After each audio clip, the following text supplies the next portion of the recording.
At the company party, the boss humiliated the new employee for his gift. Everyone was astonished when they saw what was hidden inside the offering.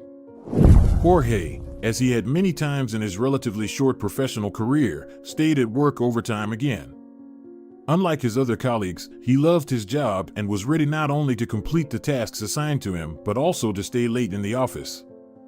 His love for his work, admiration for the results achieved, and the sense of satisfaction from completed projects made him an extraordinary employee, highly valued by management. He was hardworking and responsible, always prioritizing his career above all else. Jorge honored the labor code as highly as others valued their right to rest outside of work. Jorge might have been considered a young employee, but his skills and diligence earned him a reputation as a good and hard worker who could always be relied upon. His colleagues often tried to escape as soon as their workday ended, reluctantly staying late, rushing to be at home, in a bar, in a club, anywhere but in the office. They also took frequent breaks at work and found numerous reasons not to do their jobs. But Jorge always felt in his element when completing his tasks. Even though his work might have seemed boring and routine to an outsider, he loved the neat columns and rows of numbers, numerous charts, and calculations. This kept him focused and immersed, allowing him to spend his days in peace and quiet. That's exactly what he liked, when no one disturbed him and his world revolved around reports and charts, shrinking to the size of his workspace. Look at him, someone passed by his desk, and Jorge heard the muffled laughter of two of the office's most notorious gossips. A real nerd. I had one like that in school, giggled the second young woman, whose name Jorge never remembered. They often made fun of him, but he never got the jokes. All those brainiacs are like that, the first woman snorted, and Jorge involuntarily recognized her voice, realizing it belonged to the secretary of one of the departments. Lucia never liked him. She was envious, often gossiped, and spent most of her workday either chatting with colleagues or on her phone. She reluctantly did her immediate duties, and the results were as sloppy as her remarks about him. Jorge had heard somewhere that she spent a lot of time on social media, often posting things to appear successful and talented. Their mutual dislike was evident. The woman didn't like him because he wasn't one of those handsome airheads she found attractive. Jorge wasn't called an antisocial nerd for nothing. He rarely attended corporate parties. But on the rare occasions when he did, he silently observed his colleagues' behavior. Lucia constantly tried to attract the attention of men from other departments, those considered good-looking and more successful in their careers. Several times Jorge saw Lucia manage to leave the parties with different men, even married ones, and he despised her for these questionable escapades. Jorge never considered himself handsome, nor could he be deemed successful. He was often invisible to women, which didn't bother him at all. He valued professional relationships above all, and all this familiarity in workplace communication was excessive to him. Even outside corporate parties, he remained cold and detached, not flirting with colleagues, preferring not to gossip and not to waste time on idle talk. When he visited the kitchen for a cup of coffee, he never shared it if he was lucky enough to pour the last of it into his mug. In front of his superiors, Jorge remained confident and proud, never allowing himself to be hypocritical or to appear better than he was. He was always ready to admit his mistakes and take responsibility for his actions. For him, it was an experience he valued highly. When Jorge first joined the company, colleagues initially tried to befriend him, but his manner of prioritizing work over personal connections gradually led to their initial detachment, which then turned into resentment. For the first few months, they tolerated him, noting that he worked hard. The women in the office who found him attractive, Jorge was tall, slim, with handsome features, sky blue eyes, and a charming smile, initially flirted with him, trying to get his attention. However, the young man behaved as if they didn't interest him at all. This, combined with the fact that he didn't fawn over his superiors and didn't allow colleagues to offload extra work on him, slowly but surely led to their indignation and frustration. "I hate asking him for anything," whispered Jesus to his colleague, having once again been refused help by Jorge on a project. "Why do you even bother asking him? It's clear he won't help," Manuel snorted dismissively. "No matter how many times I tried, it never worked." Even our girls don't like approaching him. Exactly. Not sociable at all. Jorge perfectly understood that his colleagues openly hated him. Every day he heard words directed at him, gossip and complaints accumulated with each passing day. The young man couldn't understand this approach. At work, one should work, fulfill their duties, and maintain a professional demeanor, not gossip, look for ways to shirk work, and rush out of the office. He couldn't stand the repugnant attempts of women to flirt with him to get their way. Colleagues shouldn't behave like that. It would have been fine if not for the fact that the management, who initially valued such a diligent worker, gradually started listening to the colleagues' complaints about Jorge. This day was just like hundreds of others. The office was immersed in the usual sounds, the clacking of keyboards, employees' discussions, calls, and meetings. 3 colleagues, notorious gossips, gathered in the kitchen for a cup of coffee, as always, discussing news and their office peers. "Hey, do you think Jorge is normal?" Martin, who never understood the long-standing employee who didn't participate in typical colleague conversations, asked very quietly. "Do you think such nerds can be normal?" responded Camilla, one of the accountants. At 35, she loved gossip and often chatted with her colleagues in the kitchen corner while enjoying a cup of coffee or tea and fresh pastries. "Listen, he doesn't even have a girlfriend." "Of course, he's not normal," snorted another employee named Mercedes. "I don't understand why he's even working here." Why, Martin shook his head.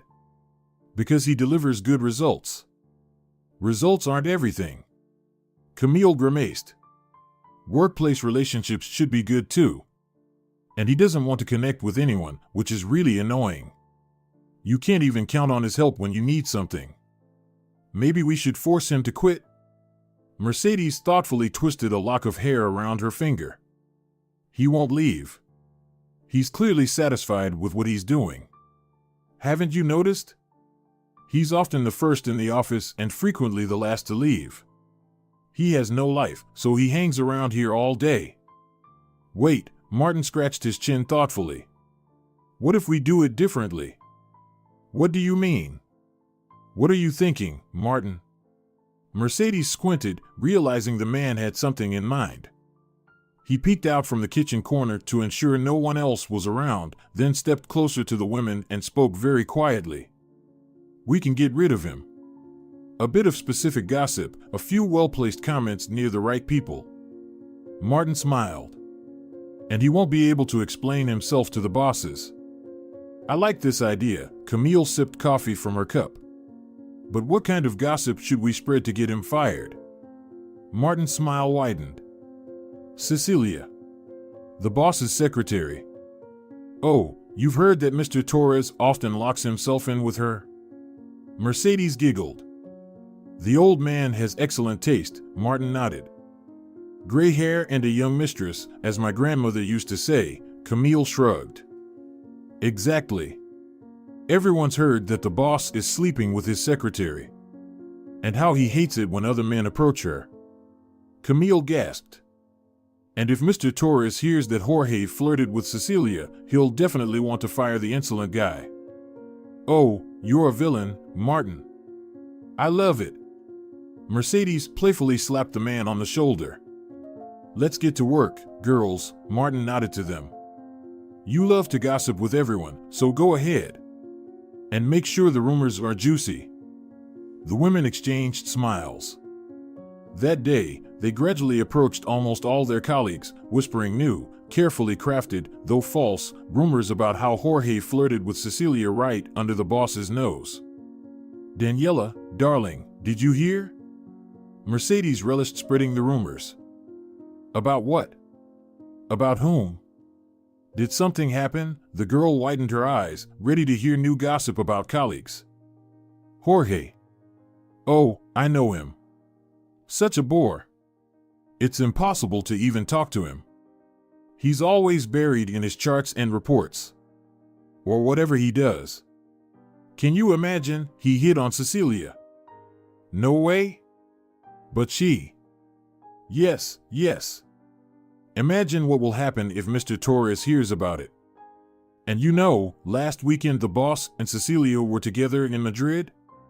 They say she craved some local delicacy, and Mr. Torres couldn't refuse her. Oh, I envy her. He takes her somewhere every month, Mercedes sighed, playing along with her colleague. Don't worry, our time will come.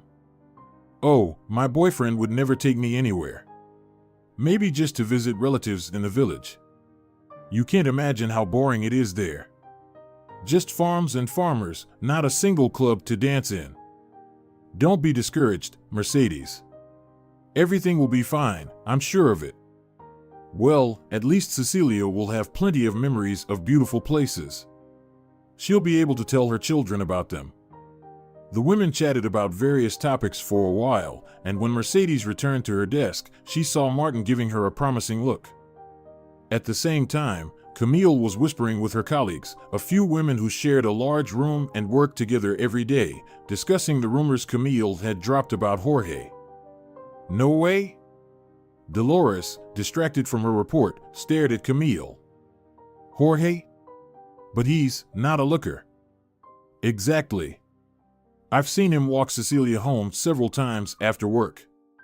You know, girls, men don't do that just because. No doubt, they've been sleeping together for a while, Erin scoffed, continuing to input something on her computer. Cecilia understands that Mr. Torres's attention won't last forever, and he could find a younger girl at any moment. And Jorge is a smart, hard-working guy who will make a lot of money. This young woman was a master of talking and working simultaneously, which always impressed her office neighbors. I've heard that men who aren't handsome compensate with their skills in bed, giggled a middle-aged woman who loved participating in such discussions.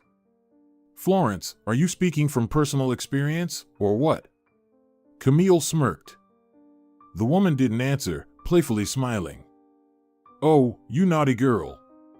Dolores laughed. Camille was pleased. The gossip was spreading through the office like wildfire, gaining new details and speculations. That's exactly what they needed. It seemed their plan was working just as Martin, Mercedes, and she had hoped. It didn't take long for Mr. Torres to hear his employees whispering about the scoundrel who was hitting on Cecilia and even had the nerve to walk her home. The jealous man immediately summoned Jorge to his office, not wanting to investigate whether it was true or not. He firmly decided to fire the guy to show everyone once and for all that he would not tolerate such disrespect in their company. Finding himself in Mr. Torres's office, Jorge was confused. He didn't understand what could have been the reason for being called in. Sit down. Mr. Torres barked. Jorge obediently took a seat opposite the boss, silently looking at the stout man who, though trying to appear well-groomed, now looked more like an enraged boar. Tell me the truth, Mr. Torres hissed, wiping his sweaty forehead with a handkerchief. Jorge frowned slightly. If you're talking about the development of the new growth concept, it's not ready yet, but I'll finish it by evening. To hell with the concept. Torres barked, slamming his fist on the table. Tell the truth. Did you sleep with her? I'm not sleeping with anyone, Jorge blinked in surprise. I live alone, I don't even have a girlfriend. And I think that's none of your business. Mr. Torres scrutinized the young man and realized his face expressed genuine bewilderment. Coughing, Torres adjusted his tie and smoothed his gray hair, trying to calm down. I'm talking about Cecilia. Did you sleep with her? Cecilia? I see her only a couple of times a month when I come to your office, that's all. I don't. Mr. Torres raised his hand, cutting off the young man, and exhaled tensely. Maybe so, the man said. But you're fired. Pack your things and get out. Jorge was stunned. Fired? After several years of loyal service to Mr. Torres's company, long hours in the office, and numerous successful projects, they decided to fire him? But why? Mr. Torres, the young man tried to speak. Silence. I won't tolerate someone who disregards corporate ethics in my company. You're fired. Jorge realized that the boss would not listen to him, and what could he even say? He wasn't going to make excuses. His pride didn't allow him to prove his innocence. Senor Torres gritted his teeth. I could fire you for cause. But I won't do that. However, I will not tolerate any more gossip in my firm. You worked well, and I won't ruin your life by firing you for cause. Write a resignation letter, and I don't want to see you here anymore.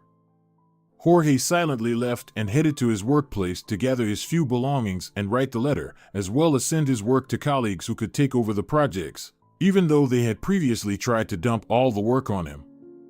His colleagues watched as he silently packed and left, but as soon as he stepped out the door, muffled whispers began. He was fired for harassing Cecilia. Camilla and Mercedes smiled triumphantly. Their rumors were even more successful than they had thought, as it took less than a week for them to get rid of that annoying bore. Jorge, however, left calmly. At first, he felt shocked and empty, unable to believe he was fired over such an incredible lie. But then he realized he wouldn't let this incident affect his self-confidence. Nothing. They lost an excellent employee, and I will survive, he told himself. He was a true professional in his field. He didn't care about gossip or non-work-related conversations. Undoubtedly, he would find a job quickly.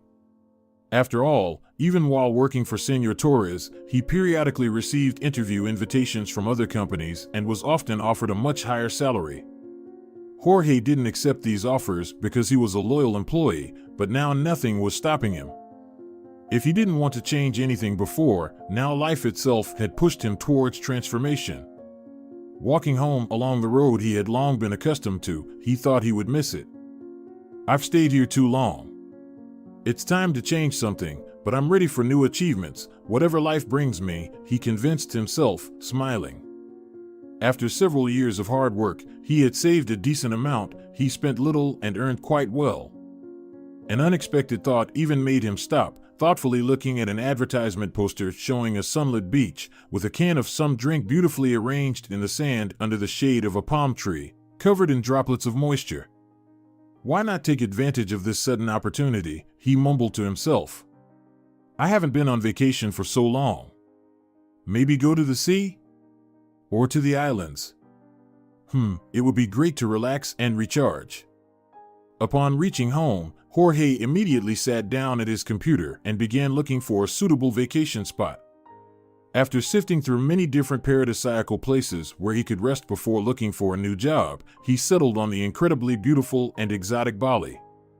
Choosing a hotel, booking a flight, and paying for everything online, Jorge began packing his suitcase, looking forward to the trip and new experiences. The flight went smoothly, and once in Bali, Jorge felt excellent. Checking into the hotel, he immediately changed into his swim trunks, grabbed a beach towel, and headed to the ocean. The beach was just as Jorge had imagined: volcanic sand, coconut palms, and the boundless azure ocean water gently lapping onto the sand with small waves. The air, smelling of salt, was thick and hot, the sun was beating down, and a light breeze barely provided relief from the heat. Jorge happily headed into the water, enjoying the coolness and the waves. He was delighted to be in this place, peaceful and serene. After swimming, the young man thought about what he could do on the island.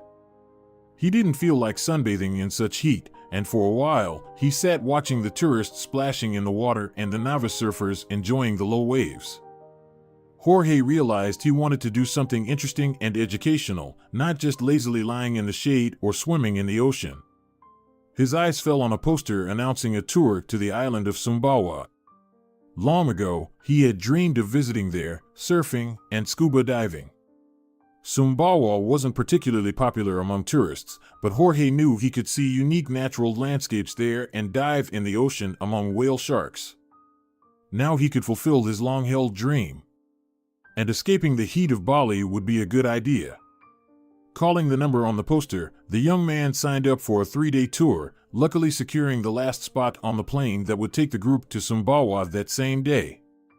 Jorge managed to dash to his room, change, quickly pack a small backpack for 3 days, and hurry to the small plane already waiting for the last passengers.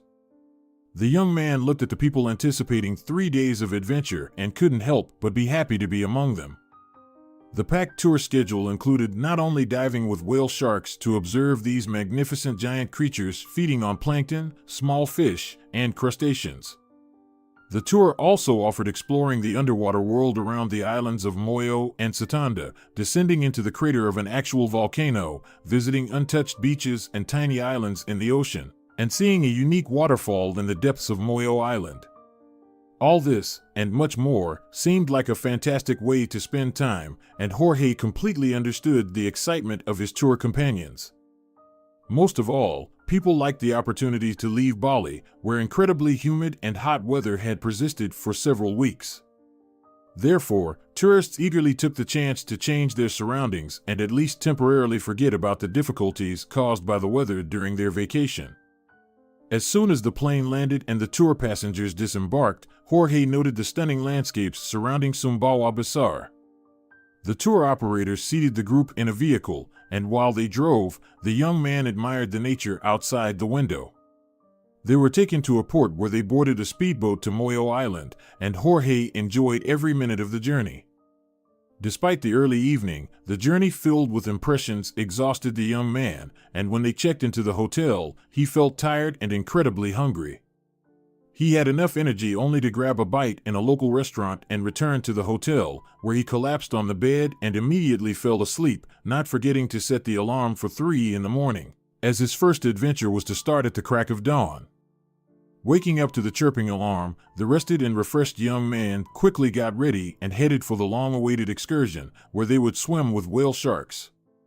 Jorge had no idea how incredible these creatures would be up close. Their enormous bodies were intimidating, but these giants were not dangerous at all. On the contrary, they were quite harmless and friendly. The young man had admired them from afar for many years, and now he could see them up close, realizing that this adventure would be etched in his memory for the rest of his life. After swimming with the fish, Jorge climbed back into the boat. While the other tourists continued to enjoy the ocean's beauty, he began to observe those around him. Among the group, he noticed an elderly couple. They seemed incredibly in love, joyful, and attentive to each other. "This is what true love should look like," Jorge muttered to himself, watching as the man smiled at his wife, brushing a lock of gray hair from her eyes. The woman laughed like a teenager, loudly, openly, and her eyes sparkled with happiness. Despite their age, the couple seemed like peers, unlike many others in the group who had age differences. Jorge glanced at another couple, a long-legged beauty in her 20s who was hanging around an elderly man. It was clear that the older man was happy to be with a beautiful young girl, while she had found herself a source of money and experiences. Jorge looked back at the elderly couple and noted the stark difference.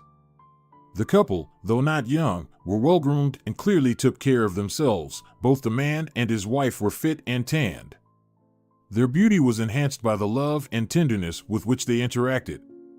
"Luis, we came to relax and enjoy the world's beauty, and you," the woman laughed, playfully slapping her husband on the shoulder. "I don't need the world's beauty when I have the most beautiful one right here," the man responded, stroking his wife's shoulder and pulling her close. "Oh, you rascal, just look," the woman gestured toward the endless expanse of the ocean. Jorge saw a ring slip off the woman's thin finger and disappear into the water. The couple stepped to the edge and looked down.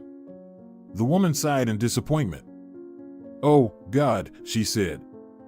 Her husband sympathetically patted her shoulder, looking sadly at the water, understanding that the ring was gone forever. Jorge thought that the ring must have been very important to them. But he didn't have much time to dwell on it. The guide gathered everyone onto the boat, and they headed back to the hotel to rest after a busy day. That evening, Jorge saw the elderly couple again in the restaurant. They were sitting at a nearby table, allowing Jorge to hear their conversation.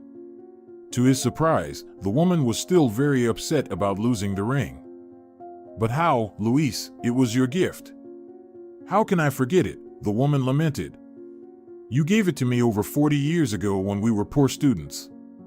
I remember how hard you worked, even at night, to buy it and propose to me."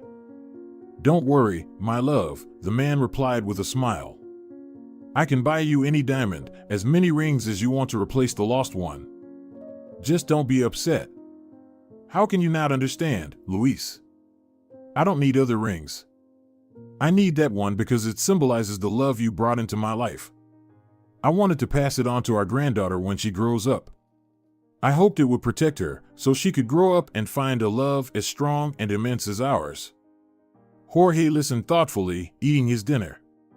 His mind was filled with melancholy. It was hard for him to hear these words, and he fervently hoped that the couple would remain together for many more years, as loving and tender as they were now. But the young man felt their loss almost as keenly as the woman did. The next day, Jorge went scuba diving while the other island guests explored different attractions.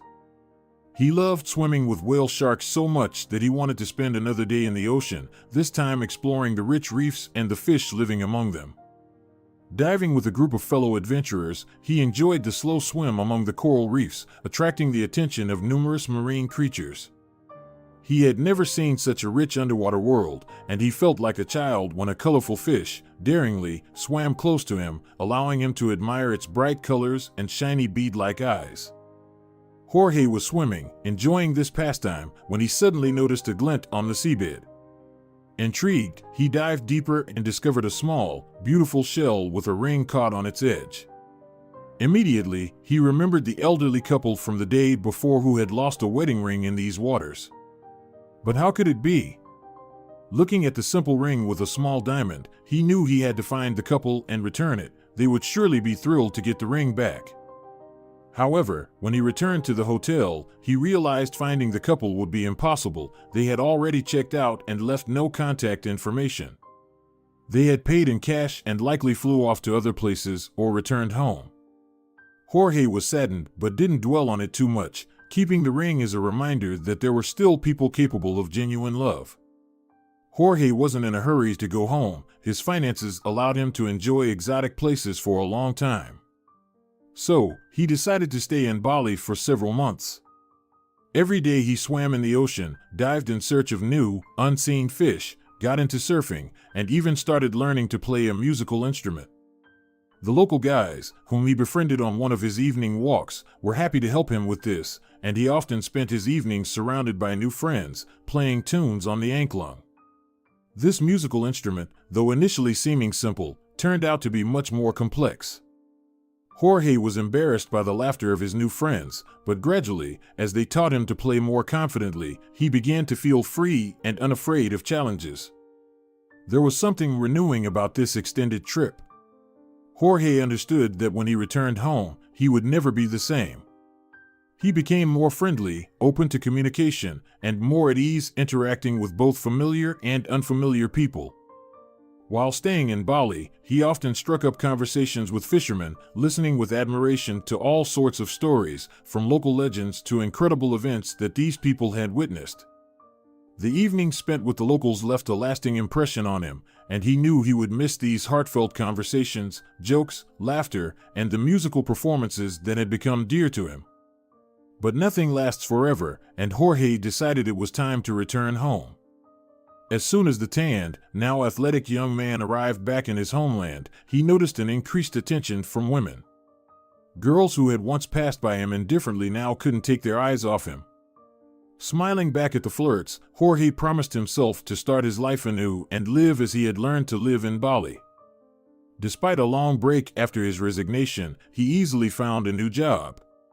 For a professional of his caliber, with his experience and knowledge, he was quickly and effortlessly hired by a large company with a decent salary. Changed both externally and internally, Jorge quickly integrated into his new team, showing himself as a friendly, confident, and cheerful colleague. He no longer hid at his workplace as he once did and could cheerfully chat with colleagues when they found themselves in the kitchen for a cup of coffee or tea. "Oh, you're just the person I wanted to see." This time, a colleague from the neighboring department caught him in the kitchen. "We need your help. If you want to give me more work." No. Marcus, with whom Jorge had become friends from the very first day, hurriedly interrupted him. "This isn't about work. Our boss has finally returned from his long vacation. He has a big anniversary coming up, and we're all chipping in for a gift." "Shoo! He's coming," hissed Aaliyah, who was lurking by the door with her nose buried in a cup of aromatic tea. Jorge glanced toward the door and saw an older man smiling, whose face seemed very familiar. He suddenly remembered the elderly couple who had lost a ring while vacationing on the islands and almost gasped. The man was his boss. Marcus made sure that Senor Bonaventura had passed by and could no longer hear their conversation. "So, amigo, we're all chipping in for a gift for him. I understand that you're new here, but even you must agree that a 60th anniversary is a big deal." Jorge asked Marcus about their boss with interest and found out that the man had been running the company for the past 20 years and was highly respected by everyone working under him. He was married. Moreover, his marriage had lasted 42 years, and as everyone in the company knew, he adored his wife, sparing no expense on gifts and always finding time for her. Later, Jorge was able to confirm that his new boss was indeed the same man he had seen on the distant islands during his vacation. Senor Bonaventura's wife showed up at the office, and the couple, smiling and flirting, headed off to dine at a nearby restaurant. "Listen, so what? Are you going to chip in for the boss's gift?" Marcus sat down next to Jorge. "If you don't have the money, just say so. I can cover for you, and you can pay me back from your salary later." Jorge laughed. "No, it's not about the money, Marcus. I have money. I just know I can give Senor Bonaventura a gift that he will love." His friend raised an eyebrow skeptically. "How can you know what he likes? You don't even know him." "I'll give him something of mine," Jorge said cunningly. "Don't worry, it'll be perfect." "Oh." Marcus dragged out disapprovingly. "Won't you regret it later?" "Don't worry, I have an excellent gift," Jorge winked. "You haven't been working here for long. How can you know what the boss likes?" Marcus persisted. But the young man just laughed at these words, confident in what he knew. He never admitted to Marcus that he had once met their boss before. Preparations for the corporate party dedicated to Senor Bonaventura's anniversary were in full swing. Jorge's colleagues whispered among themselves, puzzled that the young man, being a new employee, was confident he could give the boss something he would like. All the employees loved and respected Senor Bonaventura. He was strict but fair, always approached matters with understanding, and could listen to the opinion of any of his subordinates, regardless of whether they were experienced employees or newcomers. He respected when people around him could not only express their opinion but also, if necessary, admit their mistakes. The better Jorge got to know his new boss, the more he liked working for him. Finally, the long-awaited day arrived, which everyone in the company had been looking forward to. The rented restaurant hall sparkled with beauty, and all of Jorge's colleagues had dressed up in beautiful suits and dresses worthy of such an event, and Jorge himself didn't hold back. When the celebration began, and people started presenting gifts to Senor Bonaventura, who stood next to his beaming wife, Jorge watched intently as his colleagues tried to impress the boss. And although some gifts were clearly more expensive than others, no one was envious, marveling at the taste of the giver. Some colleagues had chipped in for an expensive watch engraved with "Best Boss in the World" and a bottle of fine tequila. Jorge smiled as he watched Marcus and others hand over this gift to Senor Bonaventura. Looking at the modest, small box in his hands, the young man couldn't help but smile wider. Finally, it was his turn. He decided to give his gift last. Jorge approached the elderly couple and noticed how everyone around fell silent. The silence was so overwhelming that the young man could hear his own heartbeat. "Senor Bonaventura." Jorge began with a smile. "I've been working for you for a short time, but I'd like to express my respect with this small token." The young man handed the boss a small box tied with a simple ribbon. The intrigued boss took it, intrigued by Jorge's confident words, and opened it. The man's eyes widened, and he burst out laughing in surprise. "You decided to give me a seashell," he said through laughter and the tears that came with it. "The last time I received something like this was from my son when he was very little." The colleagues around burst into laughter. "You found it in the sea and didn't even bother to go to a store," laughed Eva, a beauty who had tried several times to convince Jorge to chip in with them for the collective gift. "Senor Bonaventura, please look inside the shell," Jorge requested with a smile. The man took the shell out of the box and shook it. Something fell to the floor, glinting in the light, and Senor Bonaventura froze, shocked by the sight of the wedding ring he had given to his beloved many years ago. He knelt to pick up the piece of jewelry, wondering how it could have ended up here if his wife had lost it during their trip to the islands. Without a doubt, the ring was the very one they both cherished so much. The man, with trembling fingers, turned the ring and read the engraving inside, "Together forever." Oh. Senor Bonaventura couldn't even utter a word. The surprised and confused faces of his colleagues, his wife, and Jorge stared at them, not understanding what was happening. "Senor Bonaventura," Jorge began, smiling. "You probably don't remember me, but we've met before. Before I started working at your company, I saw you and your wife when I was on vacation in Bali. We were on the same tour, swimming with tiger sharks. I saw your wife lose the ring in the sea, and I was lucky enough to find it the next day while scuba diving. I tried to find you that day to return the ring, but you had already left without leaving your name or phone number. The shell in which the ring lay is from the same reef. When I recognized you, I wanted to return the ring, but then I was told you had an anniversary coming up. I couldn't help but think it would be the perfect gift. I really wanted to return the ring on this significant day to thank you for the lesson you taught me. You helped me believe that true love can still be found in our time, a love that will last for many years. Thank you for showing me this, even though you didn't know it." Senor Bonaventura turned to his wife, who stood next to him with tears of joy in her eyes. "My dear." The man smiled. "You so wanted to find this ring, although I offered to buy you a more expensive one, and here, the universe itself decided to give us this gift through this young man. He didn't have to keep it, hoping to find us and return it. I couldn't not keep the ring." Jorge shook his head. "I saw how much it meant to you and hoped that someday I could give it back." The young man watched as Senor Bonaventura placed the ring on his wife's finger, as if reaffirming the vows they had once made on their wedding day. The couple thanked him for a long time for returning this sentimental item that was priceless to them.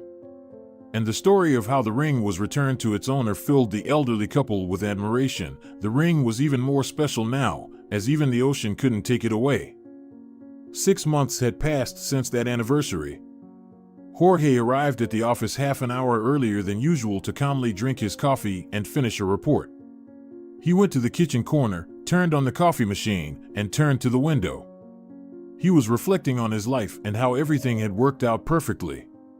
He had been unjustly fired from a company where employees treated him disrespectfully, piling on more work. How would he be living now if that hadn't happened? Would he have gone to Bali? Would he have found a more interesting and prestigious job? Would he have met new friends? His thoughts were interrupted by a familiar voice. "Excuse me, could you step aside a bit, please? I need to wipe the windowsill." Jorge turned and saw a cleaning lady. "Are you new here?" But the cleaning lady couldn't find the words to respond. She looked at him with stunned eyes. And then Jorge remembered where he knew that voice from. "Camilla, is that you?" the man said in surprise. "Why are you? Did you leave that job? You had a good position. After you were fired, the company slowly but surely went downhill. And I was fired for poor performance," Camilla said with resentment. "Really?" Jorge said sarcastically. "But why a cleaning lady? That jerk, Senor Torres, wrote such a reference that I can't get a job anywhere now. And you, I see, have changed. You've matured, become more talkative. People change. I hope, Camilla, you change for the better too." They exchanged smiles, and Jorge, with his aromatic drink, headed to his workplace. After his last words, something clicked inside Camilla. Her former colleague, whom she had spread rumors about to get him fired, turned out to be a rather pleasant young man. Maybe they had treated him wrongly? At that moment, Camilla decided to ask Jorge for forgiveness. She felt guilty for the first time. The next day, Camilla met Jorge again in the kitchen corner. He was, as usual, drinking his morning coffee. Camilla gathered the courage to speak first. "Jorge, can I talk to you?" He looked up and nodded. "I want to apologize for everything that happened. I was wrong and acted meanly. I'm very sorry." Jorge looked at her, pondering her words. Then he slowly nodded. "Thank you for the apology, Camilla. I appreciate it. But, sometimes life gives us these lessons so that we can become better. I was never angry with you. Your rumors and my firing led me here, to this company. And I also got to go to Bali and live there for several months." "Really?" Camilla's eyes showed genuine interest. She felt a weight lift off her shoulders. "Really?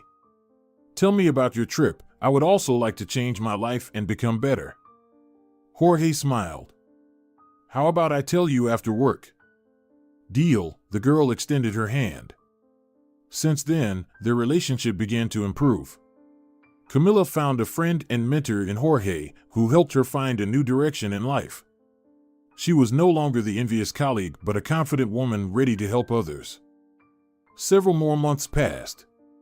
Camilla got a job in the HR department at the same company where Jorge worked. They often had lunch together and shared their thoughts and plans for the future. Jorge was happy to help Camilla change her life and enjoyed his own new successes at work. Sometimes life really gives us a second chance, and it's important not to miss it. Camilla understood this, and Jorge was glad to be part of this process.